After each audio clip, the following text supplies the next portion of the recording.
Nona, air mata tidak akan mengubah dokumen yang sudah Anda tanda tangani. Tahu apa kau soal dokumen? Kau hanya petugas kebersihan.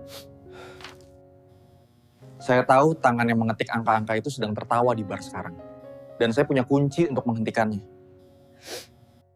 Lantai 62 gedung Artemis Tower biasanya terasa seperti singgasana di atas awan bagi Alia.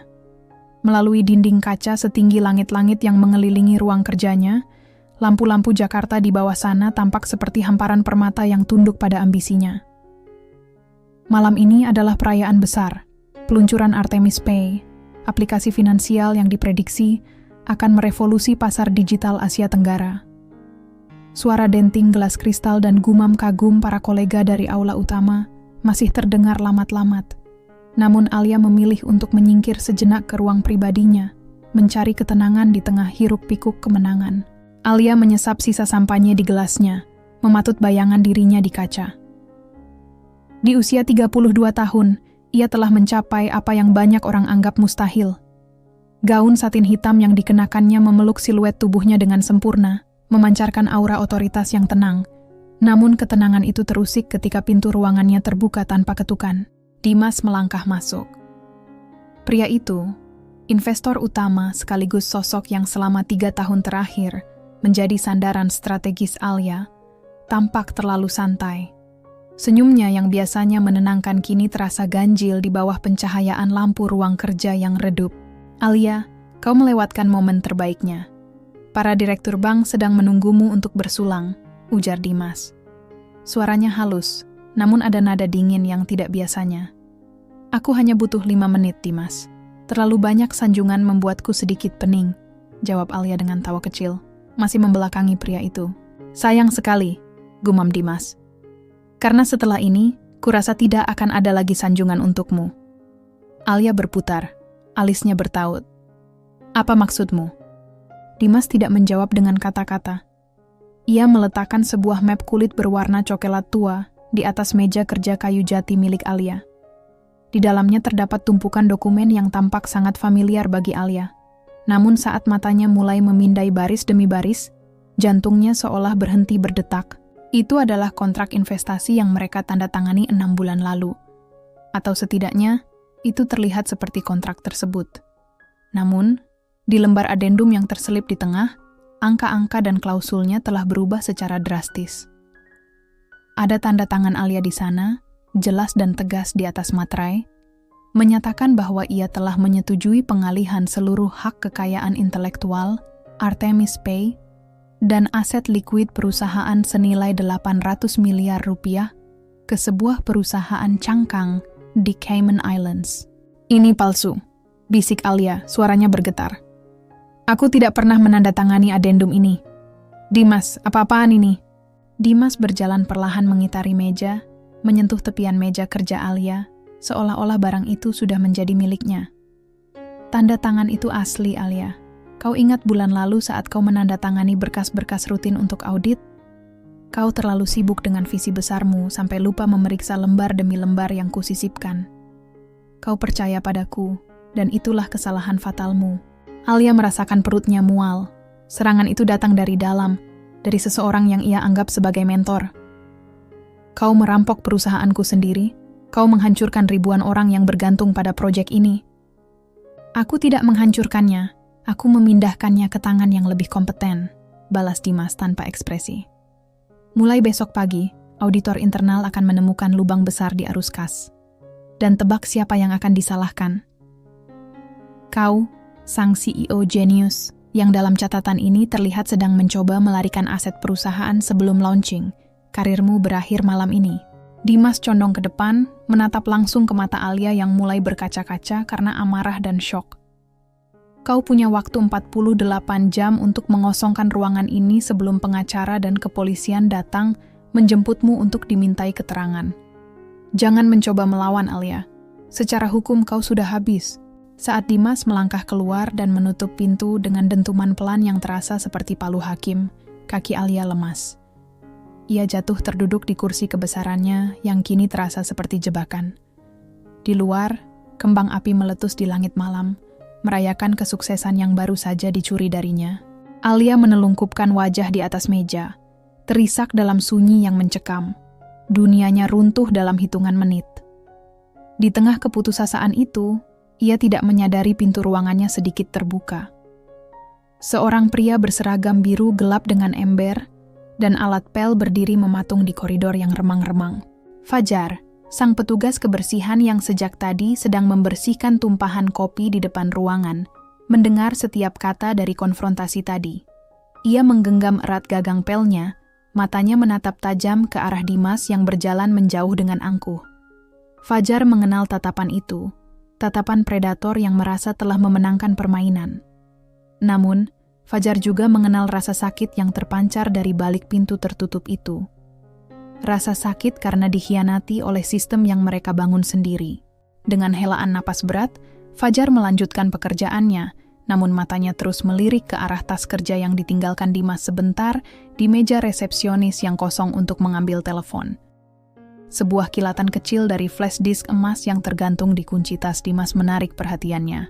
Fajar tahu, kebenaran seringkali tersembunyi di tempat yang paling tidak terduga, dan malam ini, di menara yang mulai retak ini, ia memutuskan bahwa ia tidak akan hanya menjadi penonton. Pagi berikutnya datang dengan cahaya matahari yang terasa menyakitkan di mata Alia. Ia tidak tidur sedetik pun. Ruang kerjanya yang luas kini terasa seperti sel penjara yang transparan. Di atas meja, sisa-sisa kemegahan semalam, gelas kristal kosong dan buket bunga ucapan selamat, tampak seperti nisan bagi karirnya yang mati prematur. Pukul 9 pagi, pintu ruangannya terbuka tanpa peringatan. Dimas melangkah masuk, kali ini didampingi oleh dua pria berpakaian necis yang membawa koper perak. Mereka adalah pengacara dan auditor independen yang, Alia yakini, telah berada di bawah kendali Dimas sejak lama. Alia, kau masih di sini. Aku berharap kau sudah mulai mengemas barang-barang pribadimu. Ujar Dimas dengan nada yang sangat ramah. Sebuah keramahan palsu yang jauh lebih menyakitkan daripada makian. Ia meletakkan secangkir kopi mahal di hadapan Alia, seolah-olah ia adalah tuan rumah yang murah hati. Alia berdiri, mencoba mengumpulkan sisa-sisa martabat yang ia miliki. Tangannya gemetar, namun ia menyembunyikannya di balik meja. Dokumen itu palsu, Dimas. Aku sudah menghubungi tim legal internal pagi ini, dan kami akan mengajukan keberatan resmi atas pengalihan aset ini. Dimas tertawa, suara tawa yang renyah namun hampa. Ia memberi isyarat kepada salah satu pria di belakangnya untuk membuka koper. Tim legal internalmu? Maksudmu orang-orang yang gajinya baru saja dipotong karena kesalahan manajemen yang kau lakukan? Mereka sedang sibuk menyelamatkan diri masing-masing, Alia. Pria di samping Dimas membentangkan serangkaian hasil audit digital di atas meja. Ibu Alia, ucap sang auditor dengan nada monoton, kami menemukan jejak digital bahwa otorisasi transfer aset sebesar 800 miliar itu dilakukan melalui protokol keamanan pribadi Anda. Kuncinya adalah sidik jari dan kata sandi yang hanya Anda yang tahu. Secara teknis, sistem mencatat bahwa Anda sendiri yang memindahkan dana tersebut ke rekening penampungan di luar negeri. Dunia seolah berputar di mata Alia. Ia teringat kejadian 2 minggu lalu, saat Dimas memintanya melakukan pembaruan sistem keamanan dan memintanya menempelkan sidik jari berkali-kali pada pemindai yang ia bawa. Saat itu, ia percaya itu adalah prosedur rutin. Ternyata, itu adalah saat di mana Dimas mencuri identitas digitalnya. Kau merencanakan ini sejak awal, bisik Alia, suaranya parau. Sejak kau menyuntikkan dana pertama ke perusahaan ini, kau sudah mengincar algoritma Artemis Pay. Dimas condong ke depan, menyandarkan kedua tangannya di meja kerja Alia, mempersempit ruang gerak wanita itu. Bisnis bukan tentang siapa yang membangun, Alia. Bisnis adalah tentang siapa yang bertahan untuk memiliki. Kau terlalu sibuk menjadi wajah perusahaan, menjadi inspirasi bagi perempuan muda di luar sana, sementara aku sibuk memastikan bahwa fondasimu terbuat dari pasir. Ia kemudian menegakkan tubuh, merapikan jasnya yang tanpa celah. Dalam 1 jam, Dewan Direksi akan mengumumkan penonaktifanmu.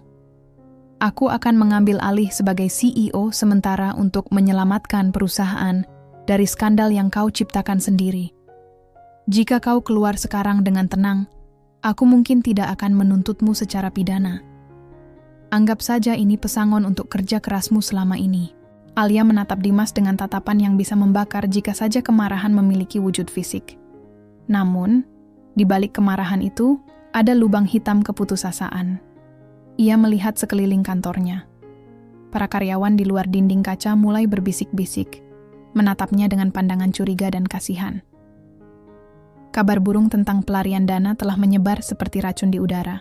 Dimas tersenyum kemenangan, sebuah senyum yang menghancurkan jiwa Alia lebih dalam daripada dokumen manapun. Waktumu habis, Alia. Silakan ambil tasmu. Alia mengambil tasnya dengan gerakan mekanis. Ia berjalan melewati Dimas, melewati para pengacara, dan keluar menuju lobi utama. Setiap langkah terasa seperti berjalan di atas duri.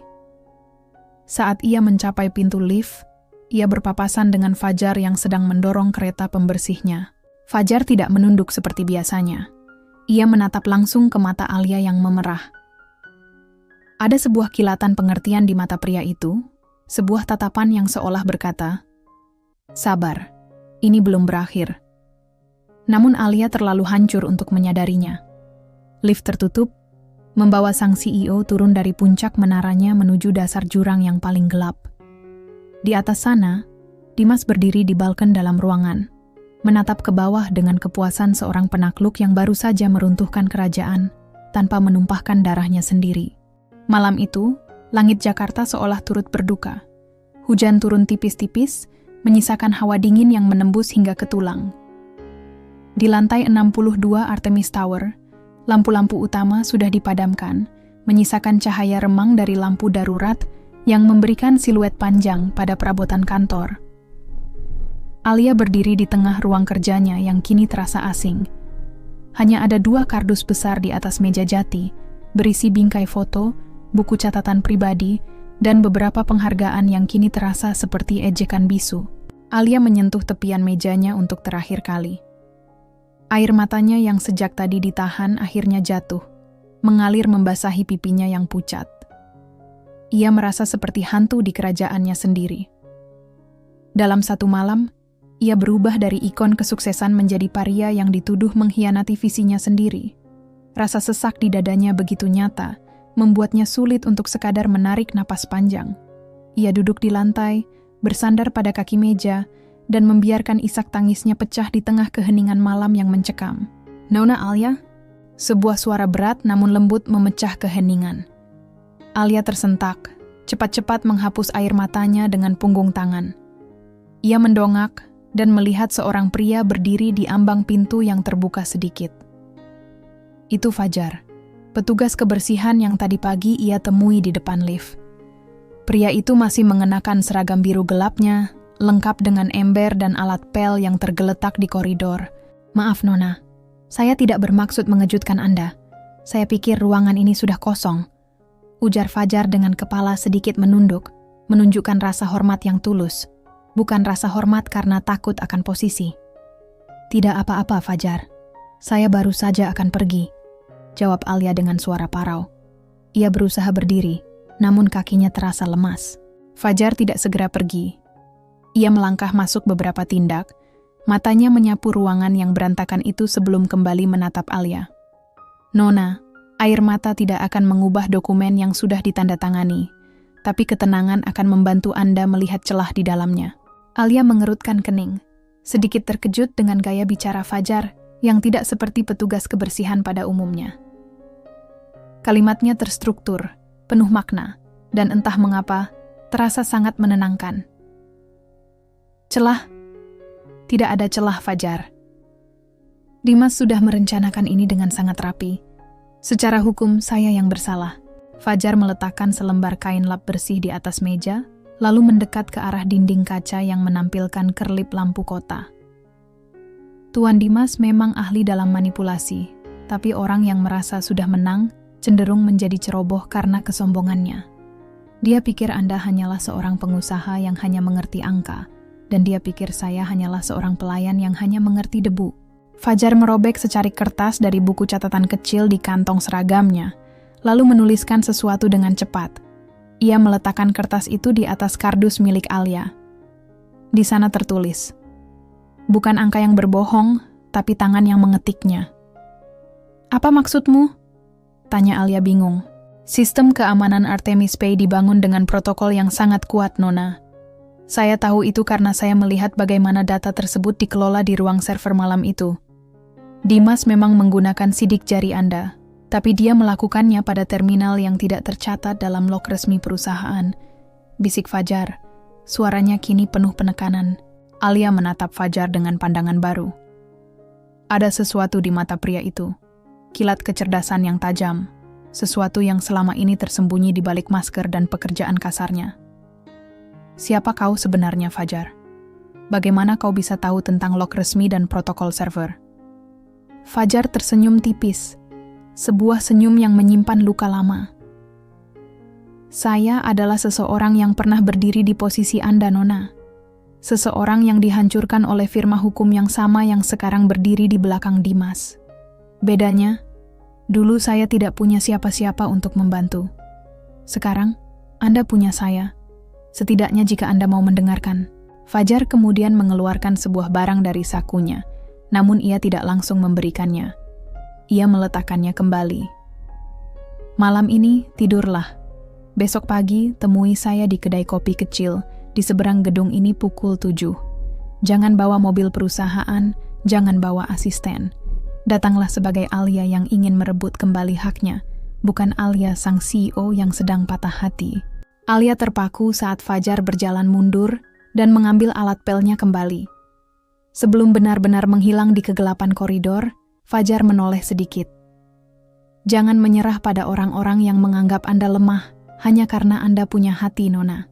Keheningan kembali menyergap, namun kali ini terasa berbeda. Rasa putus asa yang tadi menyelimuti Alia kini berganti dengan rasa penasaran yang membuncah. Ia menatap secarik kertas di tangannya. Kata-kata itu bukan sekadar motivasi murahan, itu adalah petunjuk.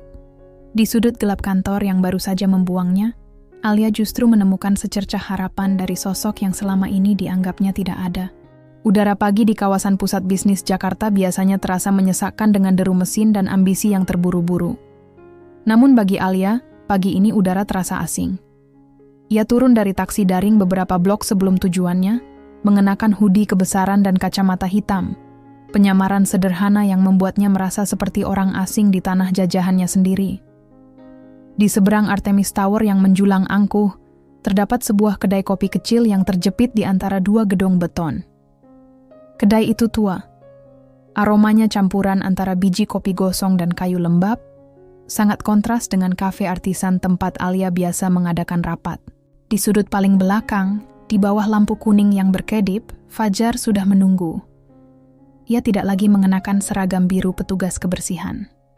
Ia memakai kemeja flanel kusam dan celana jeans yang sudah memudar warnanya. Di hadapannya terdapat sebuah laptop tua dengan banyak stiker yang sudah terkelupas, namun suaranya halus saat kipas pendinginnya bekerja keras. Alia duduk di hadapannya tanpa suara. Ia merasa canggung. Kau terlihat berbeda tanpa seragam itu. Buka Alia, memecah keheningan. Fajar menutup layar laptopnya sedikit. Seragam itu hanya kulit, Nona. Masalahnya dunia ini seringkali hanya mau melihat kulitnya saja. Ia mendorong secangkir kopi hitam ke arah Alia. Minumlah. Ini akan membantu Anda tetap terjaga untuk apa yang akan saya ceritakan. Alia menyesap kopi yang pahit itu, lalu menatap tajam ke arah Fajar. Siapa kau sebenarnya, Fajar? Kau bicara tentang log server, tentang firma hukum, dan tentang masa lalu yang dihancurkan. Petugas kebersihan tidak punya akses ke ruang server di lantai 50, apalagi memahami protokol enkripsi. Fajar menyandarkan punggungnya ke kursi kayu yang berderit.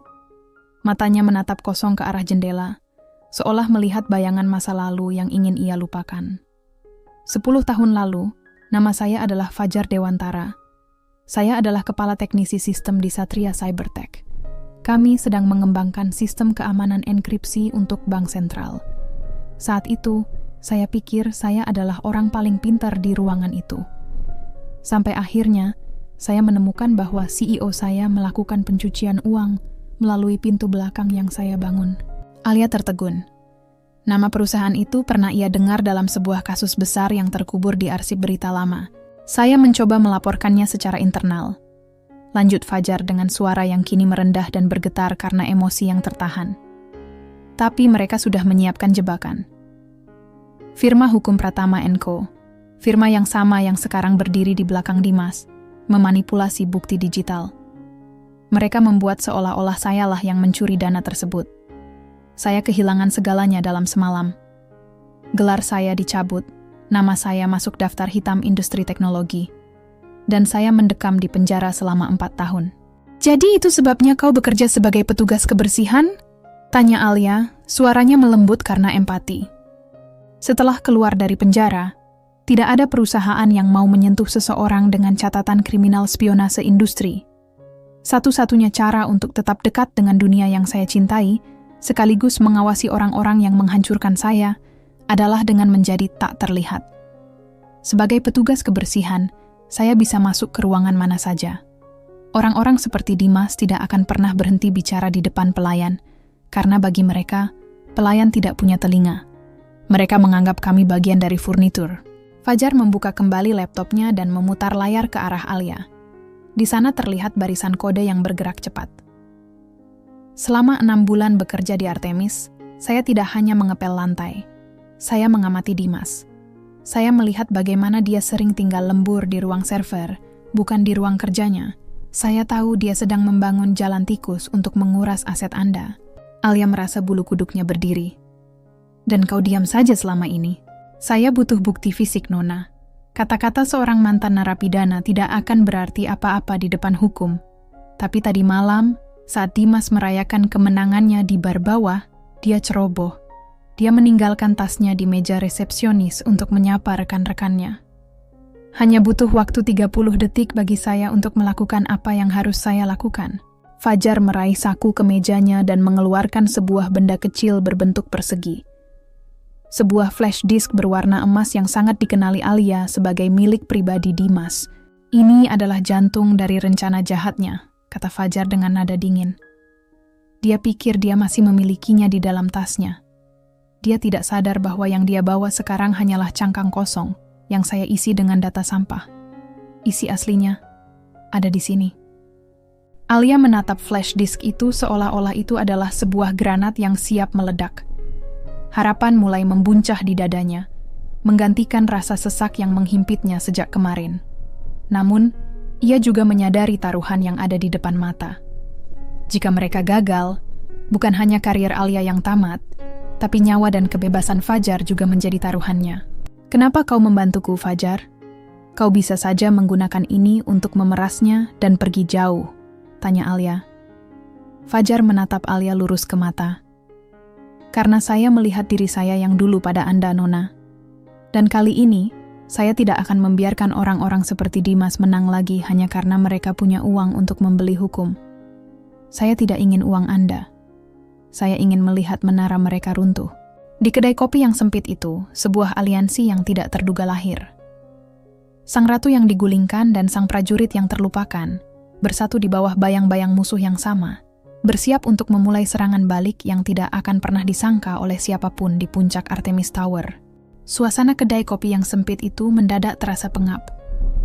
Alia menatap benda kecil berwarna emas di atas meja kayu dengan perasaan campur aduk antara takjub dan ngeri.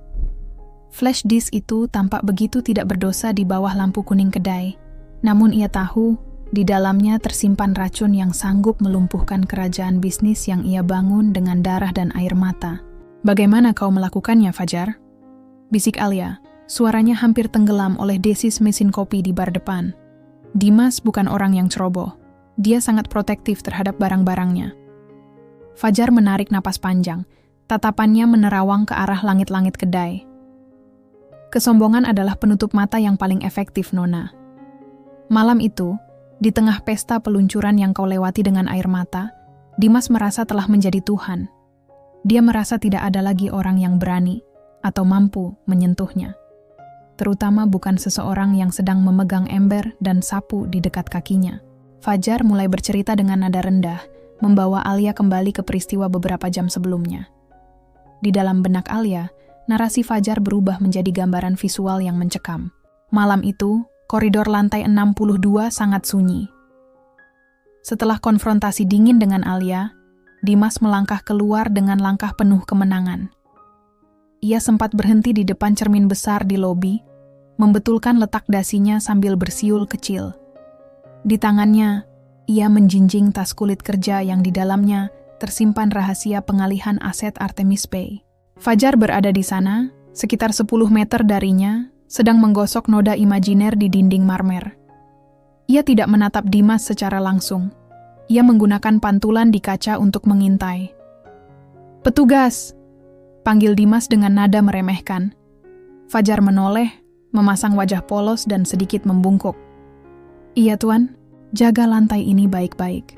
Jangan sampai ada wartawan atau staf pengganggu yang masuk ke ruangan CEO tanpa seizinku. Mengerti?" Dimas melempar selembar uang 100.000 ke arah Fajar. Bukan memberikannya, tapi membiarkannya jatuh ke lantai seperti sampah. "Baik, Tuan. Terima kasih, Tuan," jawab Fajar dengan suara yang dibuat gemetar. Memungut uang itu sambil menunduk dalam-dalam.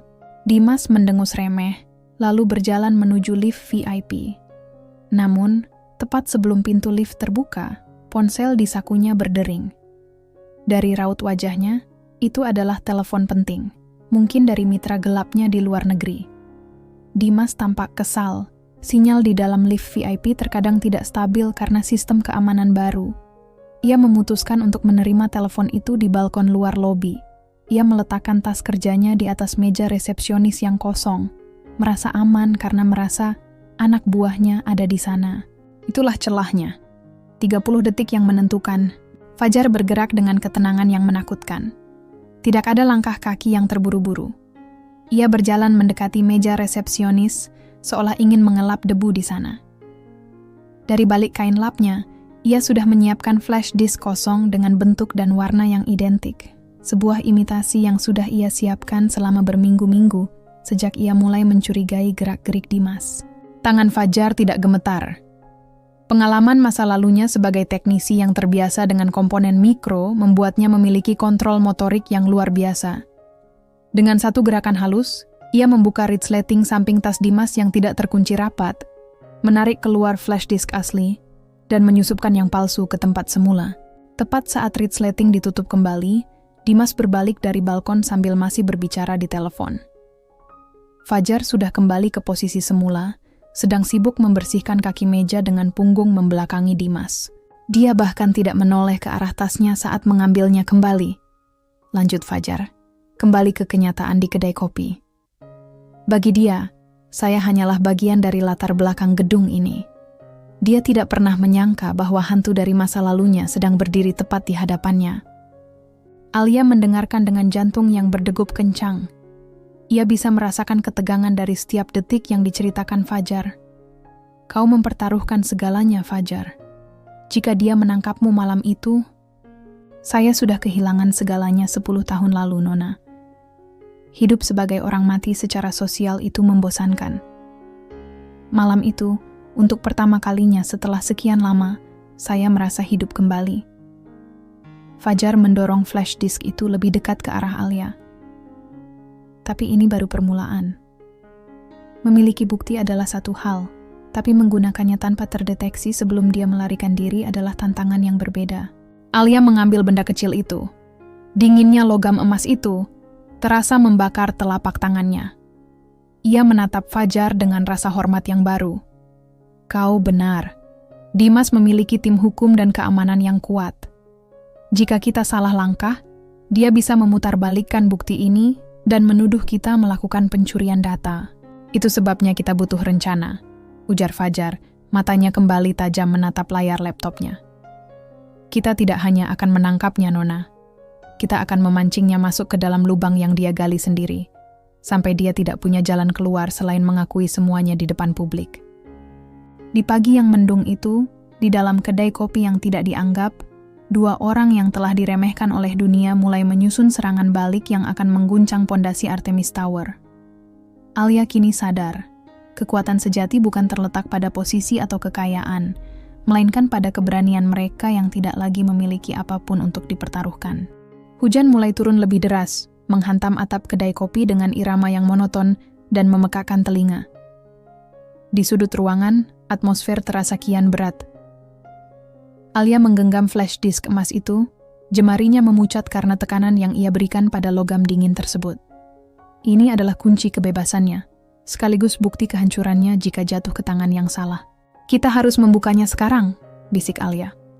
Matanya beralih dari benda di tangannya ke laptop tua milik Fajar. Aku harus tahu apa yang dia sembunyikan di sini. Aku harus melihat dengan mataku sendiri bagaimana dia membunuh perusahaanku. Fajar menarik napas panjang. Wajahnya menunjukkan keraguan yang nyata.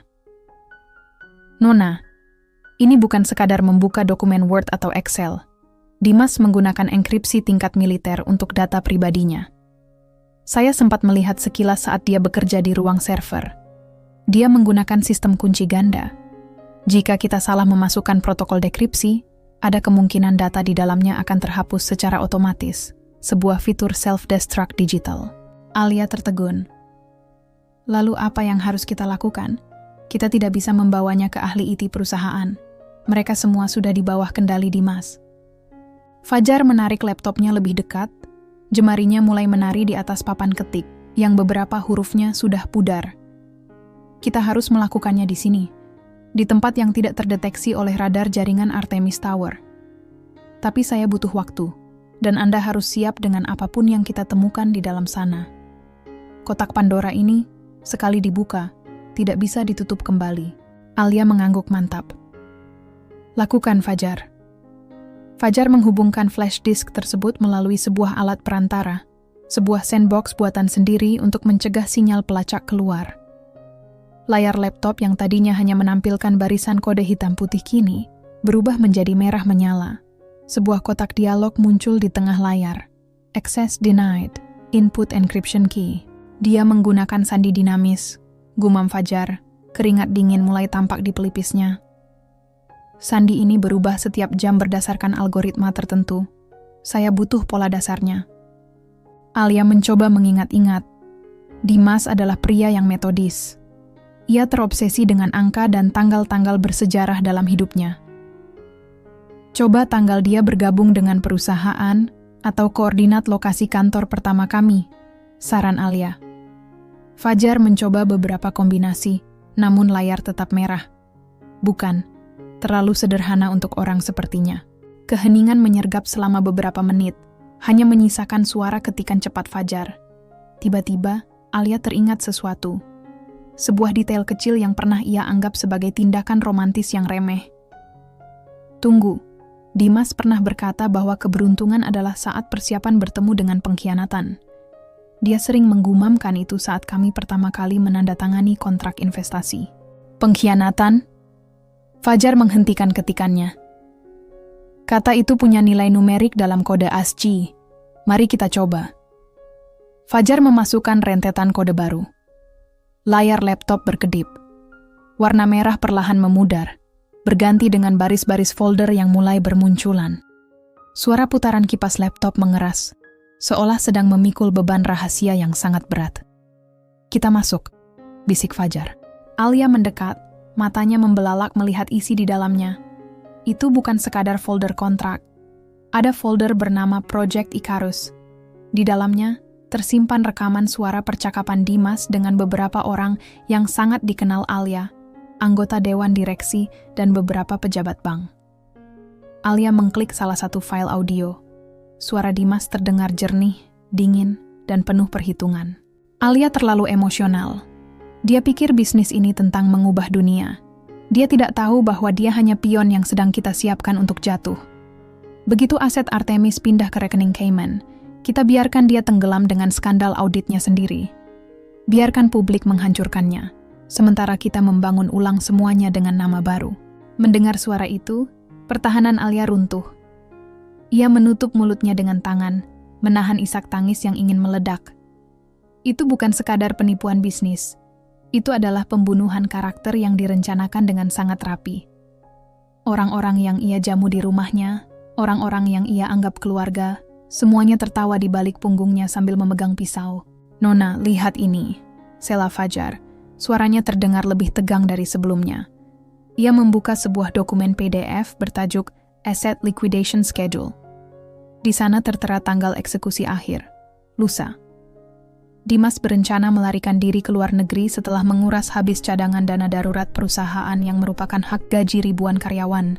Dia tidak hanya menghancurkanku, kata Alia dengan nada suara yang kini berubah. Tidak lagi rapuh, melainkan tajam dan penuh api. Dia ingin membakar seluruh gedung ini dan membiarkan semua orang mati di dalamnya. Fajar menatap Alia. Sekarang Anda sudah melihat isinya. Ini adalah kotak Pandora yang sesungguhnya. Kita punya bukti, tapi kita juga punya musuh yang akan melakukan apa saja untuk memastikan bukti ini tidak pernah sampai ke polisi. Alia berdiri, merapikan hoodie-nya. Sinar matanya telah berubah. Kesedihan semalam telah mengkristal menjadi ambisi untuk membalas dendam dengan cara yang paling elegan. Kita tidak akan hanya membawa ini ke polisi, Fajar. Kita akan membuat Dimas mengakui semuanya di hadapan orang-orang yang dia coba peralat. Kita akan membiarkan dia merasa menang satu kali lagi sebelum kita menarik tanah dari bawah kakinya. Fajar tersenyum untuk pertama kalinya. Sebuah senyum yang menyimpan kepuasan dari seseorang yang telah menunggu 10 tahun untuk momen ini. Jadi, permainan dimulai? Permainan dimulai, jawab Alia tegas. Di luar, hujan mulai mereda. Namun badai yang sesungguhnya baru saja akan dikirimkan menuju puncak Artemis Tower. Malam kembali jatuh, namun kali ini Alia tidak berada di puncak menara kaca miliknya.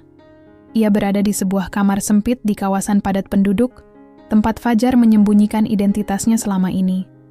Ruangan itu hanya berisi satu tempat tidur lipat, tumpukan buku teknis yang menguning, dan sebuah meja panjang yang dipenuhi monitor komputer rakitan yang berkedip-kedip dalam kegelapan.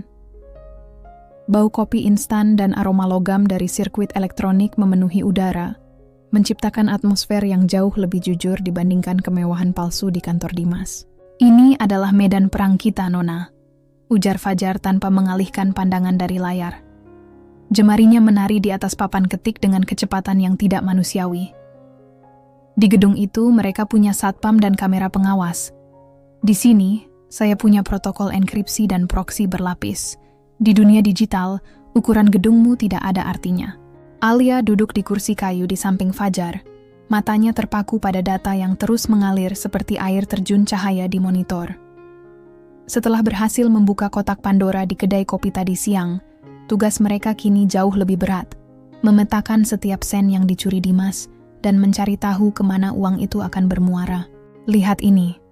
Fajar menunjuk sebuah grafik transaksi yang rumit. Dimas tidak langsung mengirim uangnya ke Cayman Islands. Itu terlalu mudah dilacak oleh pencucian uang internasional. Dia menggunakan metode smurfing, memecah dana 800 miliar. Itu menjadi ribuan transaksi kecil ke rekening-rekening virtual yang terlihat seperti pembayaran vendor sah. Alia mendekatkan wajahnya ke layar, mencoba memahami labirin angka tersebut. Jadi, secara sekilas, audit akan melihat bahwa perusahaan hanya sedang membayar utang operasional? Tepat, jawab Fajar. Wajahnya diterangi cahaya biru monitor. Dan karena Anda yang menandatangani otoritas vendor bulan lalu, Anda yang akan dianggap melakukan penggelapan dana secara sistematis. Dia benar-benar ingin mengubur Anda hidup-hidup di bawah tumpukan kertas ini. Rasa dingin merayap di punggung Alia. Ia membayangkan ribuan karyawannya, supir logistik, staf gudang, hingga kurir, yang akan kehilangan mata pencaharian karena kerakusan satu orang. Kita harus bisa menghentikannya, Fajar. Jika uang ini hilang, perusahaan akan kolaps dalam waktu 48 jam. Kita tidak hanya akan menghentikannya, sahut Fajar dengan nada dingin. Kita akan melakukan rerouting. Tapi untuk itu, saya butuh akses ke private key cadangan yang hanya ada di komputer utama CEO di dalam kantor Anda. Dimas pasti sudah mengganti sandinya, tapi dia tidak bisa mengganti hardware fisiknya dalam waktu singkat. Alia terdiam. Kembali ke gedung itu adalah tindakan bunuh diri. Dimas pasti sudah memerintahkan keamanan untuk melarangnya masuk. Bagaimana kita bisa masuk? Aku sudah menjadi orang asing di sana. Fajar berhenti mengetik dan menatap Alia. Anda mungkin tidak bisa masuk sebagai CEO, Tapi gedung itu punya sistem pernapasan yang jarang diperhatikan orang.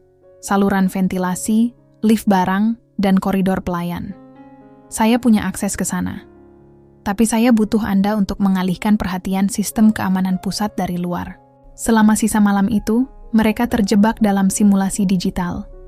Fajar membimbing Alia menelusuri arsitektur digital Artemis Pay. Alia baru menyadari betapa dalam pengetahuan Fajar. Pria ini bukan sekadar teknisi. Ia adalah seorang arsitek sistem yang jenius yang bakatnya dipadamkan oleh ketidakadilan. "Kenapa kau melakukan ini, Fajar?" tanya Alia tiba-tiba di tengah keheningan malam. "Kau mempertaruhkan kebebasanmu yang baru saja kau dapatkan setelah penjara. Kau bisa saja menyerahkan ini pada polisi dan tetap aman di balik sapumu." Fajar terdiam sejenak, tangannya menggantung di atas papan ketik. "Dulu, saya pikir kecerdasan adalah tentang membangun sesuatu yang hebat.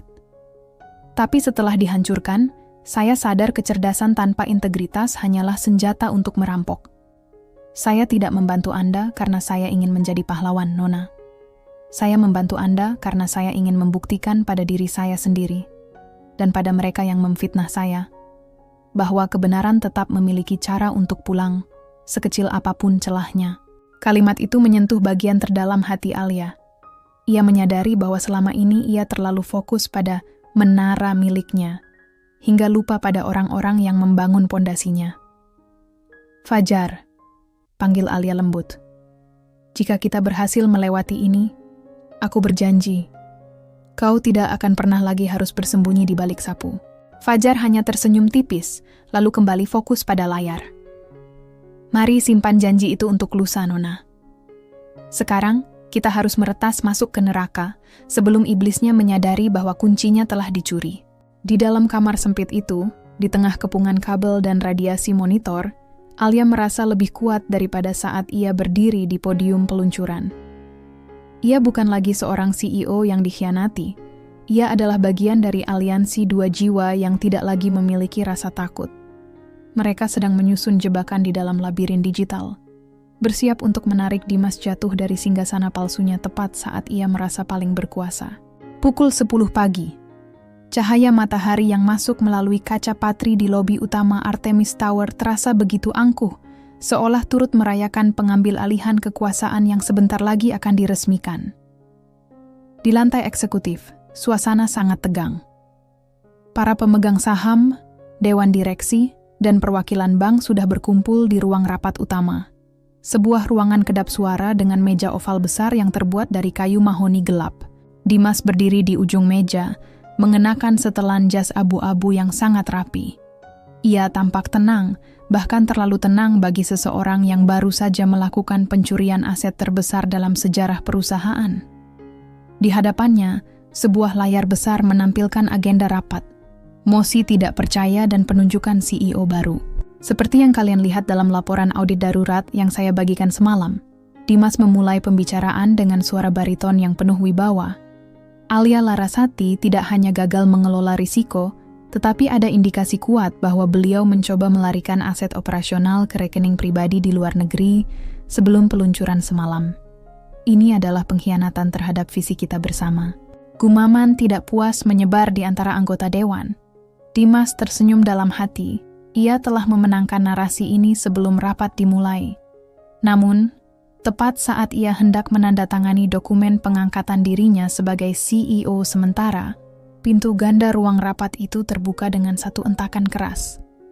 Alia melangkah masuk. Ia tidak lagi mengenakan hoodie kumuh seperti saat bersama Fajar. Ia mengenakan setelan power suit berwarna merah marun yang tajam, rambutnya disanggul rapi, dan tatapannya sedingin es. Di belakangnya, berdiri dua orang pengacara senior yang bukan merupakan bagian dari tim legal perusahaan. Rapat ini tidak sah, suara Alia menggema, jernih dan tanpa keraguan. Dimas tertegun sejenak, namun dengan cepat ia menguasai diri. Ia terkekeh rendah, sebuah tawa yang meremehkan. "Alia, keberanianmu luar biasa, atau mungkin ini adalah kegilaan. Keamanan sudah diperintahkan untuk melarangmu masuk. Bagaimana kau bisa sampai ke sini?" Alia tidak menjawab. Ia berjalan perlahan menuju kursinya yang lama. kursi CEO di ujung meja yang berlawanan dengan Dimas. Ia tidak duduk, ia hanya menyandarkan tangannya di sandaran kursi. Aku masuk melalui pintu yang kau lupakan, Dimas. Pintu kejujuran yang tidak bisa kau beli dengan uang curianmu. Cukup omong kosong ini, bentak salah satu direktur yang pro Dimas. Bukti audit menunjukkan sidik jari digitalmu di semua transaksi ilegal itu, Alia. Kau adalah tersangka. Alia menatap direktur itu dengan tajam, lalu beralih ke Dimas yang kini mulai tampak gelisah. Audit yang kalian baca adalah naskah fiksi yang ditulis oleh Dimas. Dia ingin kalian percaya bahwa aku adalah pelakunya, sementara dia diam-diam sedang menyiapkan penerbangan ke Singapura lusa malam dengan 800 miliar rupiah di sakunya. Kau memfitnah tanpa bukti. Dimas berteriak, wajahnya mulai memerah. Keluar dari sini sekarang juga, atau aku akan memanggil polisi. Panggil saja, Dimas, tantang Alia. Tapi sebelum itu, mari kita lihat apa yang baru saja dikirimkan oleh sistem keamanan pusat ke layar besar di belakangmu. Alia mengeluarkan ponselnya dan menekan satu tombol. Di ruang server yang gelap beberapa lantai di bawah mereka, Fajar, yang berhasil menyusup melalui lift barang dan bekerja di bawah meja teknisi, memasukkan perintah terakhir. Layar besar yang tadinya menampilkan agenda rapat tiba-tiba berkedip dan berubah hitam. Detik berikutnya, sebuah folder terbuka secara otomatis. Dokumen Project Icarus muncul di sana, diikuti oleh grafik real-time yang menunjukkan aliran dana dari rekening perusahaan ke rekening-rekening virtual yang dikuasai Dimas. Apa ini? Tanya Ketua Dewan Direksi dengan wajah pucat. Itu adalah kebenaran, Pak Ketua, ujar Alia. Data yang kalian lihat adalah log asli dari server pusat, bukan laporan audit yang sudah diedit oleh Dimas. Perhatikan kolom waktu eksekusi. Transaksi ini dilakukan dari terminal di ruang server pada saat aku sedang berada di panggung pidato peluncuran semalam. Aku punya ribuan saksi bahwa aku tidak berada di depan komputer saat itu. Suasana ruang rapat berubah menjadi ricuh. Dimas mencoba mematikan layar dengan remote controlnya, namun sistem sudah terkunci. Fajar telah memutus semua akses manual di ruangan itu. Ini sabotase, ini rekayasa digital, teriak Dimas. Suaranya mulai melengking. Ia menoleh ke arah pintu, berharap tim keamanannya datang menyelamatkannya. Namun, pintu tetap tertutup rapat. Alia melangkah mendekati Dimas. Jarak mereka kini hanya dibatasi oleh tumpukan dokumen palsu. Sabotase adalah saat kau mencuri masa depan ribuan orang, Dimas. Rekayasa adalah saat kau mencoba membuatku terlihat seperti kriminal. Tapi ada satu hal yang kau lupakan. Kau meremehkan orang-orang kecil yang kau anggap tidak terlihat. Mereka yang kau anggap furnitur gedung ini, merekalah yang sekarang memegang kuncimu. Di luar ruangan, sirin polisi mulai terdengar mendekat. Dimas mundur selangkah, napasnya memburu. Ia menyadari bahwa jebakan yang ia siapkan untuk Alia kini telah berbalik mengurung dirinya sendiri. Di sudut matanya, ia melihat ke arah kamera pengawas di pojok ruangan. Di balik kamera itu, ia seolah bisa melihat bayangan seorang pria berseragam biru gelap yang sedang tersenyum, sebuah senyum kemenangan dari masa lalu yang ia pikir sudah ia kubur selamanya.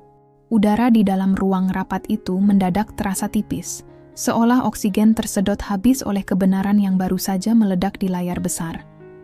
Suasana yang tadinya penuh dengan penghakiman terhadap Alia, kini berbalik menjadi badai kecurigaan yang menghantam Dimas.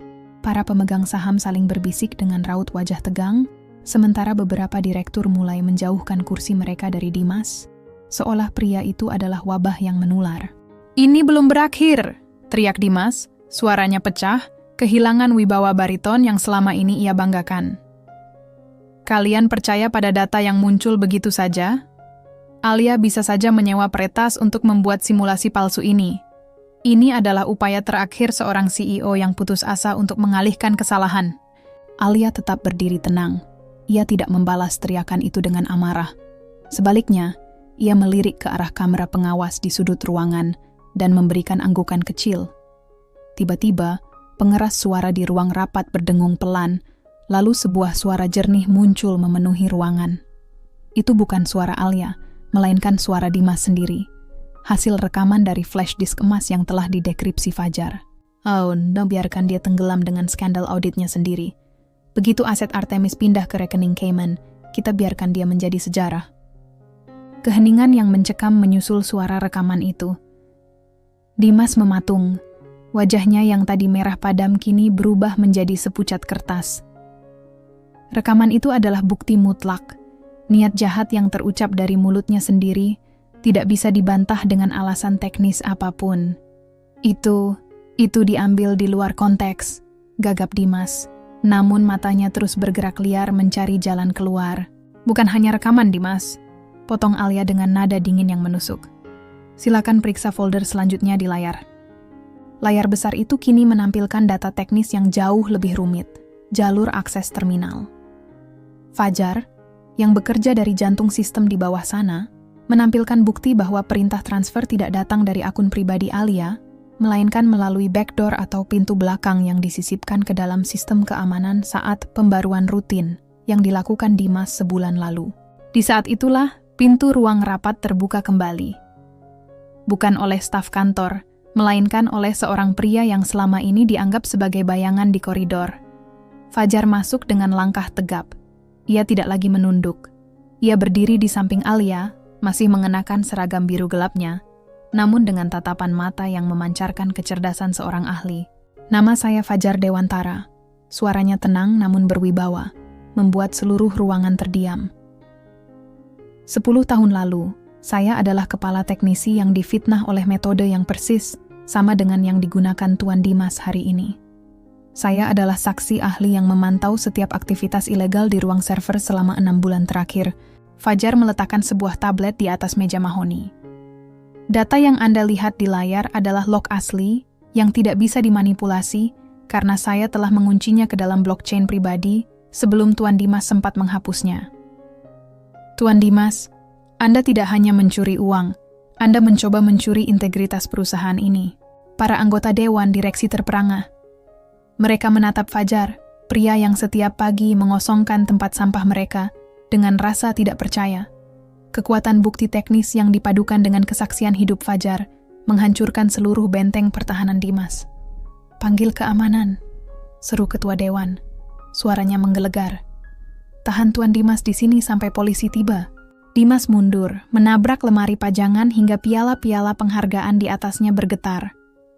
Ia menatap Alia dan Fajar dengan kebencian yang mendalam, namun di balik kebencian itu ada rasa takut yang murni. Ia menyadari bahwa ia bukan dikalahkan oleh kekuasaan atau uang, melainkan oleh kecermatan 2 orang yang ia anggap remeh. Kalian pikir kalian menang?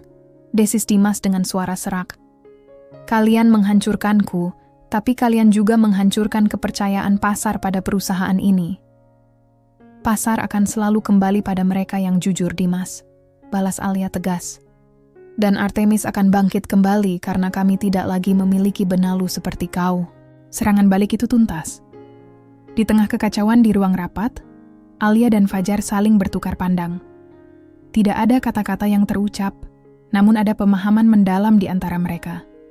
Menara itu memang retak, tetapi hari ini, mereka baru saja meruntuhkan bagian yang busuk agar bisa membangun kembali fondasi yang lebih kuat. Kekacauan pecah di ruang rapat lantai 62. Di tengah keributan para direktur yang saling berteriak dan kilatan lampu darurat yang mulai berkedip, Dimas melihat sebuah celah. Ia tidak menunggu polisi sampai ke depan pintu. Dengan gerakan nekat, ia mendorong meja hingga kursi-kursi terguling, menciptakan barikade singkat yang mengejutkan semua orang. Ia menyambar tas kerjanya dan berlari keluar melalui pintu samping yang terhubung langsung ke koridor layanan. Jalur yang ia pikir hanya ia yang tahu. Dia lari ke arah lift barang. Teriak Fajar, matanya tetap terpaku pada tablet yang memantau pergerakan kartu akses di gedung tersebut. Nona, dia punya kunci akses darurat untuk lantai dasar. Alia tidak tinggal diam. Fajar, kunci semua pintu keluar otomatis dari sistem pusat. Jangan biarkan dia sampai ke lobi utama. Dimas berlari menyusuri koridor sempit dengan napas memburu. Keringat membasahi kemeja mahalnya, dan dasinya kini tergantung miring. Kesombongan yang tadi pagi menyelimutinya telah luntur, digantikan oleh naluri purba seekor predator yang terpojok. Di dalam tasnya, ia masih memiliki paspor dan cadangan dana tunai yang ia siapkan untuk situasi terburuk. Pikirannya hanya satu, mencapai mobil di Rubanah, basement, dan menghilang ke dalam labirin kemacetan Jakarta sebelum bandara ditutup untuknya. Ia mencapai lift barang dan menekan tombol lantai paling bawah. Namun lift itu tidak bergerak. Layar di dalam lift justru menampilkan pesan, "System locked by security." Sialan, umpat Dimas, menghantam dinding lift dengan tinjunya. Ia beralih ke tangga darurat, menuruni anak tangga dengan langkah 1000. Namun, setiap kali ia mencapai pintu keluar di lantai tertentu, suara kunci elektronik berbunyi klik. Fajar menguncinya tepat waktu dari ruang server. Dimas terjebak di dalam tangga darurat yang sunyi dan dingin. Suara langkah kakinya sendiri bergema, terdengar seperti detak jam yang menghitung mundur sisa kebebasannya. Ia terus turun hingga mencapai lantai dasar, di mana sebuah pintu manual menuju gang belakang gedung masih bisa dibuka. Ia keluar dengan napas tersengal, mendapati mobil SUV hitam miliknya sudah menunggu dengan sopir yang tampak bingung. "Jalan ke bandara sekarang!" teriak Dimas sambil membanting pintu mobil. Mobil itu melesat membelah rintik hujan yang kembali turun. Dimas menoleh ke belakang, menatap Artemis Tower yang menjulang tinggi, merasa bahwa ia masih punya peluang. Namun, ia tidak menyadari bahwa di dalam mobil itu, GPS-nya telah diretas. Fajar tidak hanya mengunci pintu gedung, ia telah menanamkan malware pelacak ke dalam sistem navigasi mobil pribadi Dimas sejak malam sebelumnya. Dia menuju gerbang tol arah bandara. Ujar Fajar dengan tenang di ruang server. Suaranya terdengar melalui earpiece yang dikenakan Alia. "Saya sudah membagikan koordinat real-time ini kepada tim kepolisian yang sedang mengejarnya." Alia berdiri di balkon lobi, menatap jalanan di bawah. Pastikan dia tidak punya celah untuk memutar balik, Fajar. Di gerbang tol, pelarian Dimas menemui ujungnya. Saat mobilnya melambat untuk melakukan pembayaran elektronik, palang tol tidak terangkat. Sebuah barikade mobil polisi sudah menunggu di sisi lain. Dimas terpaku di kursi belakang saat melihat puluhan petugas berseragam lengkap mengepung kendaraannya. Ia melihat pantulan dirinya di kaca mobil yang gelap. Seorang pria yang merasa paling cerdas, kini berakhir di sebuah gerbang tol yang macet. Saat pintu mobil dibuka paksa dan dinginnya borgol melingkar di pergelangan tangannya, Dimas menyadari satu hal yang menyakitkan. Ia tidak dikalahkan oleh hukum yang lambat, melainkan oleh teknologi dan kejujuran dua orang yang pernah ia injak-injak. Dari kejauhan, sirin polisi meraung pelan, menandakan bahwa sang pemangsa telah tertangkap, dan pelarian yang ia susun dengan penuh tipu daya berakhir dengan kehinaan di bawah guyuran hujan Jakarta. Pagi itu, atmosfer di Artemis Tower terasa sangat berbeda. Ketegangan yang mencekam selama berhari-hari perlahan mencair, digantikan oleh kesibukan yang lebih sehat. Tim penyidik kepolisian dan auditor forensik independen masih berlalu lalang, namun kali ini kehadiran mereka bukan untuk menghakimi Alia, melainkan untuk mencabut akar-akar busuk yang ditinggalkan oleh rezim Dimas. Alia berdiri di depan jendela besar ruang kerjanya. Ruangan itu telah dibersihkan dari sisa-sisa penggeledahan semalam. Ia menatap pantulan dirinya di kaca. Gurat kelelahan masih terlihat jelas, namun binar matanya telah kembali. Ia bukan lagi CEO yang terpojok, melainkan seorang pemimpin yang baru saja melewati baptisan api. "Nona, laporan awal dari tim audit sudah keluar," suara lembut Fajar memecah keheningan. Alia berbalik. Fajar berdiri di ambang pintu, kali ini tanpa alat pel atau ember. Ia mengenakan kemeja rapi yang ia beli dengan uang sakunya sendiri, namun auranya tetap rendah hati. Dana 800 miliar itu berhasil dibekukan tepat sebelum transaksi terakhir ke Cayman Islands tuntas. Rekening-rekening virtual Dimas telah diblokir sepenuhnya. Secara finansial, perusahaan aman. Alia menghela napas panjang. Sebuah beban seberat gunung seolah terangkat dari pundaknya. "Bagaimana dengan karyawan kita, Fajar? Gaji mereka?" "Semua aman, Nona. Sistem penggajian sudah dipulihkan pagi ini. Tidak akan ada keterlambatan sesen pun," jawab Fajar dengan senyum tipis yang tulus. Namun, pembersihan ini bukan hanya soal angka. Alia tahu bahwa kepercayaan yang hancur lebih sulit diperbaiki daripada saldo bank. ia segera mengumpulkan seluruh karyawan di aula utama. Dari atas podium, ia menatap ratusan wajah yang selama ini ia pimpin. Ada rasa bersalah yang menusuk hatinya. Ia menyadari betapa selama ini ia terlalu sibuk menatap langit-langit menara, hingga lupa menyapa mereka yang menjaga pondasinya tetap kokoh. Saya berdiri di sini, bukan untuk merayakan kemenangan atas Tuan Dimas. Suara Alia bergema melalui pengeras suara. Stabil, namun penuh emosi. Saya berdiri di sini untuk meminta maaf. Saya telah membiarkan ambisi dan kepercayaan buta, membutakan saya dari bahaya yang mengancam mata pencaharian kalian.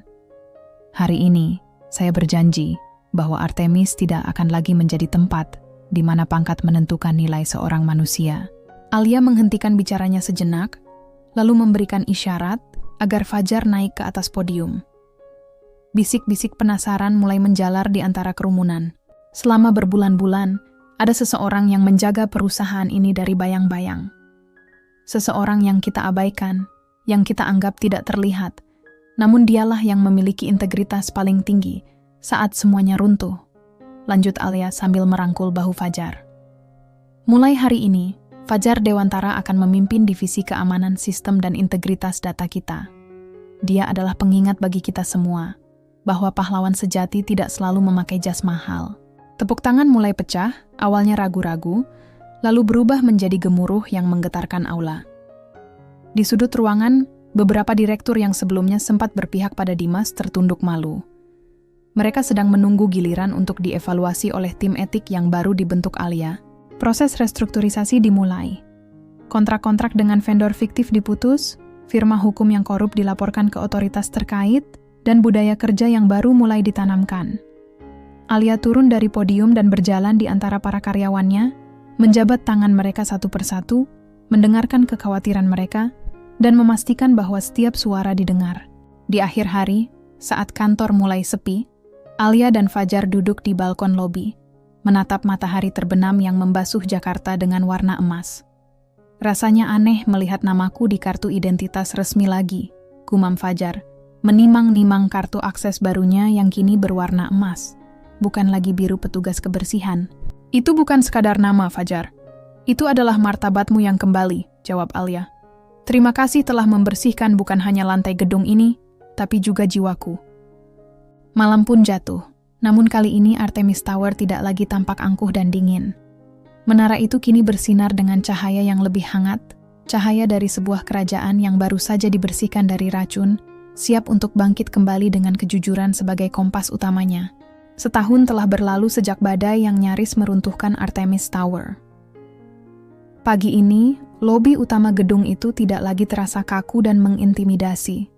Ada instalasi seni baru di tengah ruangan, sebuah replika pohon yang terbuat dari rakitan kabel-kabel tembaga bekas dan kristal, melambangkan pertumbuhan yang lahir dari sisa-sisa reruntuhan. Alia berdiri di balkon lantai mezanin, memandangi arus bawah yang kini tampak lebih manusiawi.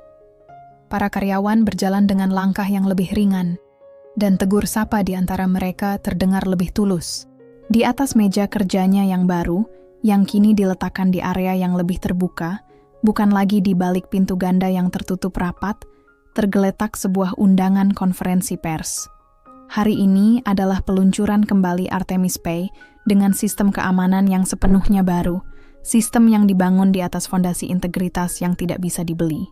Nona, semua tamu sudah berkumpul di aula utama. Suara itu terdengar. Alia menoleh dan tersenyum. Fajar berdiri di sana, mengenakan setelan jas biru tua yang pas di tubuhnya. Rambutnya tertata rapi, dan kacamata berbingkai tipis memberikan kesan seorang intelektual yang tajam. Ia bukan lagi pria yang bersembunyi di balik masker dan sapu. Ia adalah kepala keamanan sistem dan strategi yang paling disegani di industri teknologi saat ini. Kau siap, Fajar? Tanya Alia. Lebih dari siap, Nona. Kali ini, kita tidak hanya menjual aplikasi. Kita menjual kepercayaan. Jawab Fajar dengan ketenangan yang kini menjadi ciri khasnya. Saat mereka melangkah masuk ke aula, ribuan pasang mata menatap mereka. Kilatan kamera media membanjiri ruangan. Di barisan depan, nampak beberapa mantan korban Dimas yang dulu pernah dibantu oleh Alia dan Fajar secara anonim untuk memulihkan aset mereka. Kehadiran mereka di sana adalah bentuk dukungan moral yang tak ternilai. Alia berdiri di podium, namun ia tidak langsung memulai pidatonya. Ia mengundang Fajar untuk berdiri di sampingnya. Setahun lalu, gedung ini hampir menjadi monumen bagi keserakahan dan pengkhianatan. Buka Alia, suaranya tenang namun penuh otoritas. Saya belajar dengan cara yang keras bahwa kepemimpinan bukan tentang seberapa tinggi posisi Anda, tetapi seberapa banyak orang yang Anda angkat saat mereka terjatuh. Keberhasilan Artemis hari ini bukan karena modal yang besar, tetapi karena kejujuran dari mereka yang selama ini kita anggap tidak terlihat. Alia melirik ke arah Fajar. Saya ingin memperkenalkan rekan strategis saya, Fajar Dewantara. Dia adalah pengingat bagi saya bahwa kecerdasan tanpa hati hanyalah alat penghancur. Namun keberanian yang dipadukan dengan kejujuran adalah kekuatan yang mampu memindahkan gunung. Fajar mengambil mikrofon sejenak. Dulu, saya pikir masa lalu saya adalah beban yang akan mengubur saya selamanya. Tapi di sini, saya belajar bahwa setiap orang berhak atas kesempatan kedua. Artemis kini berdiri dengan komitmen bahwa tidak akan ada lagi suara yang diabaikan hanya karena status sosialnya. Tepuk tangan berdiri, standing ovation, mengguncang aula selama beberapa menit. Itu bukan sekadar tepuk tangan formalitas. Itu adalah pengakuan bagi dua jiwa yang telah memenangkan peperangan melawan stigma dan ketidakadilan. Setelah acara selesai, Alia dan Fajar berjalan menuju taman atap gedung. Di sana, mereka menanam sebuah pohon jati kecil sebagai simbol komitmen jangka panjang mereka. Angin sore berhembus sepoi-sepoi, membawa aroma hujan yang akan datang. Namun kali ini, hujan itu terasa seperti berkah, bukan lagi ancaman. Apa rencana kita selanjutnya, Nona? Tanya Fajar sambil menatap Cakrawala Jakarta yang mulai berpendar dengan lampu-lampu kota. Alia tersenyum, menatap ke arah matahari terbenam. Kita akan terus membangun, Fajar. Tapi kali ini, kita pastikan setiap bata yang kita pasang adalah bata yang jujur. Dan jangan panggil aku Nona lagi saat kita sedang tidak di depan klien. Panggil saja Alia. Fajar mengangguk, sebuah senyum kemenangan yang tenang menghiasi wajahnya. Baik Alia, mari kita buat hari esok menjadi lebih baik daripada hari ini. Kisah pengkhianatan itu telah usai, namun bab baru tentang kemitraan, empati, dan keberanian baru saja dimulai. Di puncak menara yang dulu retak itu, kini bersemi harapan baru yang jauh lebih kokoh dari baja manapun. Sebuah awal yang benar-benar baru, bagi mereka yang berani mempertahankan kejujuran di tengah dunia yang penuh kepalsuan.